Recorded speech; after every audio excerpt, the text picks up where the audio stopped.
भारत में लगभग हर साल हम किसी न किसी आपदा का सामना करते हैं, कभी बाढ़ तो कभी भूकंप। पर क्या कभी सोचा है कि जब इतना बड़ा संकट आता है तो लाखों लोगों को बचाने के लिए पर्दे के पीछे क्या चल रहा होता है? आखिर ये सब मैनेज कैसे होता है?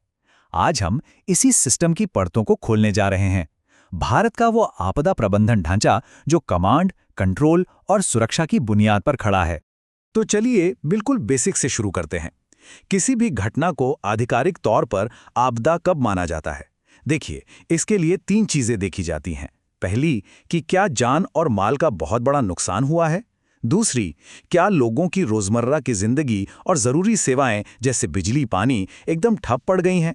और हाँ, तीसरी सबसे जरूरी बात कि इसका कारण क्या है, कोई कुदरती वजह या फिर इंसानी गलती।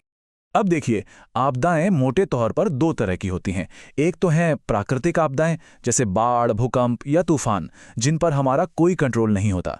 और दूसरी होती है मानव निर्मित, जो हमारी गलतियों या लापरवाही का नतीजा होती हैं, जैसे किसी फैक्ट्री में आग लगना या कोई केमिकल लीक हो जाना। तो ये तो हो गई आपदा की बात। पर इस सबसे निपटने के लिए जो पूरा सिस्टम है, उसकी कानूनी नींव क्या है? चलिए अब उस पर नजर डालते हैं। बात है साल 2005 की। तब एक ऐसा कानून आया जिसने, सच कहूं तो, सब कुछ बदल दिया। इस कानून का मकसद बहुत साफ था, आपदा प्रबंधन के तरीके को पूरी तरह बदल देना। मतलब अब सिर्फ घटना होने के बाद भागदौड़ नहीं करनी थी, बल्कि एक ऐसा मजबूत और संगठित सिस्टम बनाना था जो किसी भी चुनौती के लिए पहले से तैयार रहे। तो कानून तो बन गया, पर यह सिस्टम असल में दिखता कैसा है? इसका ढांचा क्या है? कौन किसे कमांड देता है? चलिए इसे समझते हैं। इसे एक पिरामिड की तरह समझिए, एकदम साफ सुथरा टॉप डाउन स्ट्रक्चर। सबसे ऊपर है नेशनल लेवल यानी एनडीएमए, उसके नीचे आता है हर राज्य का अपना सिस्टम यानी एसडीएमए, और सबसे जरूरी जमीनी स्तर पर काम करता है डिस्ट्रिक्ट लेवल यानी डीडीएमए। इससे होता यह है कि आदेश और मदद ऊपर से नीचे तक बिना किसी कंफ्यूजन के पहुंचती है। देखिए, कोई भी सिस्टम कितना भी अच्छा क्यों ना हो, उसे चलाने वाले तो लोग ही होते हैं। तो चलिए जानते हैं कि इस पिरामिड के हर लेवल पर कमान किसके हाथ में है। और यहाँ पे जिम्मेदारी एकदम साफ है। नेशनल लेवल पर एनडीएमए को हेड करते हैं प्रधानमंत्री, स्टेट लेवल पर एसडीएमए की कमान होती है मुख्यमंत्री के पास, और जमीनी स्तर पर जहां असल एक्शन होता है वहां डीडीएमए के मुखिया होते हैं डिस्ट्रिक्ट मजिस्ट्रेट। लेकिन योजनाएं तो सिर्फ कागज पर होती हैं ना, है ना? उन्हें हकीकत में कौन बदलता है? यहीं पर एंट्री होती है एनडीआरएफ की, यानी नेशनल डिजास्टर रिस्पांस फोर्स। ये वो खास तौर पर ट्रेंड लोग हैं जो अपनी जान पर खेलकर बचाव और राहत का काम करते हैं। यही वो फोर्स है जो योजनाओं को एक्शन में बदलती है। तो हमने ढांचा समझ लिया, लोगों को जान लिया, पर यह काम कैसे करता है?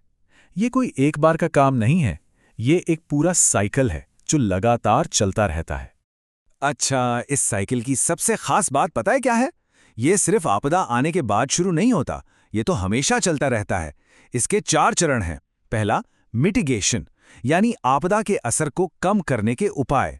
दूसरा, प्रिपेयर्डनेस यानी पूरी तैयारी रखना। तीसरा, रिस्पॉन्स यानी घटना के वक्त तुरंत एक्शन लेना। और चौथा, रिकवरी यानी हालात सामान्य करना। और ये कब होता है? देखिए, इसे ऐसे समझिए, आपदा से पहले हम तैयारी और बचाव के काम करते हैं, आपदा के दौरान हम तुरंत मदद पहुंचाते हैं, और आपदा के बाद फिर से सब कुछ खड़ा करने और लोगों की जिंदगी पटरी पर लाने का काम शुरू होता है। तो चलिए फटाफट एक बार सब कुछ रिवाइंड करते हैं। 4 सबसे जरूरी बातें जो याद रखनी है। पहली, इस पूरे सिस्टम की नींव है 2005 का कानून। दूसरी, 3 लेवल पर 3 बॉस हैं, प्रधानमंत्री, मुख्यमंत्री और डिस्ट्रिक्ट मजिस्ट्रेट। तीसरी, जमीन पर एक्शन लेने वाली हमारी हीरो फोर्स है एनडीआरएफ। और चौथी, ये काम 4 फेज में होता है, निवारण, तैयारी, प्रतिक्रिया और पुनर्वास। तो ये ढांचा आज की चुनौतियों के लिए तो बहुत मजबूत है, इसमें कोई शक नहीं।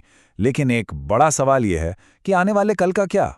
जैसे जैसे क्लाइमेट चेंज की वजह से आपदाएं और खतरनाक होती जा रही हैं, ये सिस्टम भविष्य की चुनौतियों का सामना करने के लिए खुद को कैसे बदलेगा? ये एक ऐसा सवाल है जिस पर सोचना बहुत जरूरी है।